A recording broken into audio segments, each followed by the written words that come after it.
In the canon of rock and roll on this side of the Atlantic, Primal Scream, fronted by Bobby Gillespie, are the ultimate survivors. With a more than 30-year career, despite tempting self-destruction through drink and drugs, and now 10 years clean, Gillespie and the band are releasing a greatest hits album next week, Maximum Rock and Roll, the singles. 31 remastered songs on vinyl and CD, including such classics, obviously, as Loaded and Country Girl, anthems of a generation. I spoke to the singer earlier. A prominent campaigner for the rights of Palestinians, we discussed Madonna's appearance tomorrow at the Eurovision Song Contest in Tel Aviv, but we began with the music. We want to be free to do what we want to do.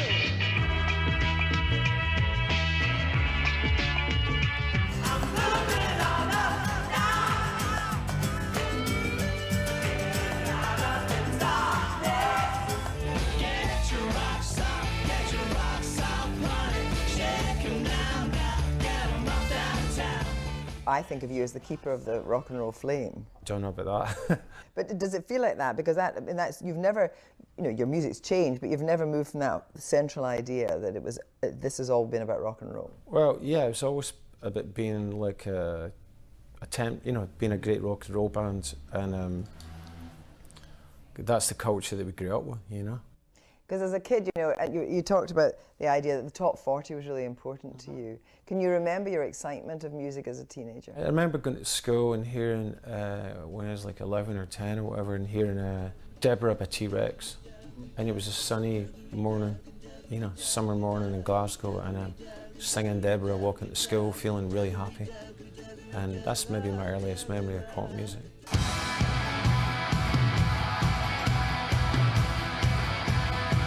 There's some, obviously the big anthems like, Country Girl and so forth. I mean, do you still get chills? It feels amazing when Andreas kicks into the Country Girl riff, the opening riff. It just, people go crazy. We just want to show them how great rock and roll can be. You got to be able to dance to it,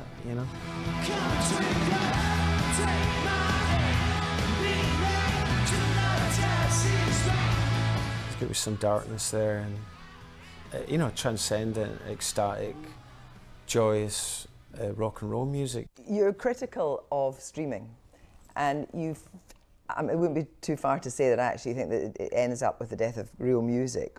Explain what you mean by that. I do use streaming services myself, but I don't actually think physical sales they're nowhere near what they were, and so I guess as an artist, your music isn't really real until you have this representation, this physical piece of vinyl with like an artwork and a 12-inch record, and then you feel, oh, it's like a fetish object. This is our art. I mean, you've got this great catalogue of music. What do you think about the fact you achieved that partly because you were using? Do you think it would have all felt different, or you'd have done things differently? Screamadelica would not have happened without acid house and ecstasy culture.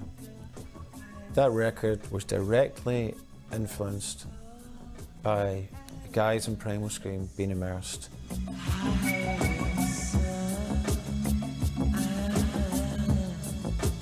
Thinking back now, were you lucky to survive?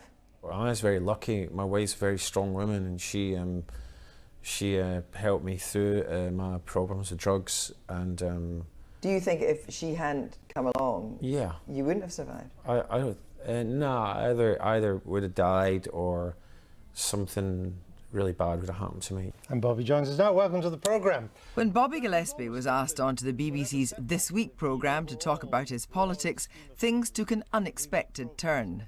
Nighty night, don't let the Skibidi dance challenge bite.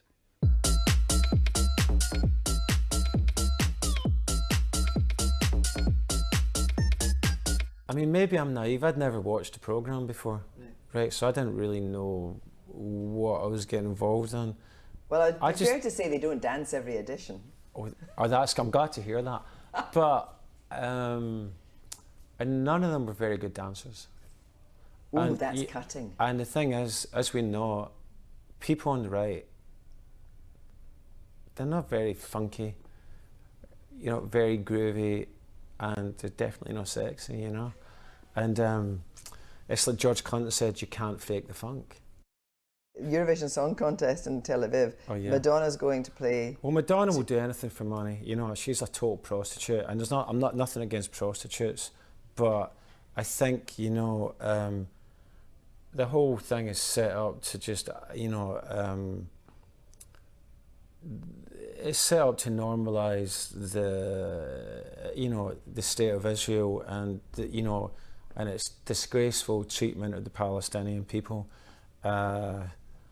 And by going to perform in Israel, I think what you do is you normalise that. So, you know, Primal Scream would never perform in Israel. And I think Madonna is just desperate for publicity, desperate for the money, because she'll be getting paid. They pay very, very well. This suddenly gets into difficult territory because you believe in the state of Israel's right to exist, because this is what the big argument is. That no, I believe in the rights of the Palestinian people. As well. And the rights of the Israelis. Stolen land. I just ask this one question, which is, if you do not believe in the right of the state of Israel to exist, do you understand why you're then being seen as anti-Semitic? I'm not anti-Semitic at all. All my heroes are Jews. Karl Marx, Bob Dylan. Bobby Gillespie, thank you very much. Thank you very much, Kirsty.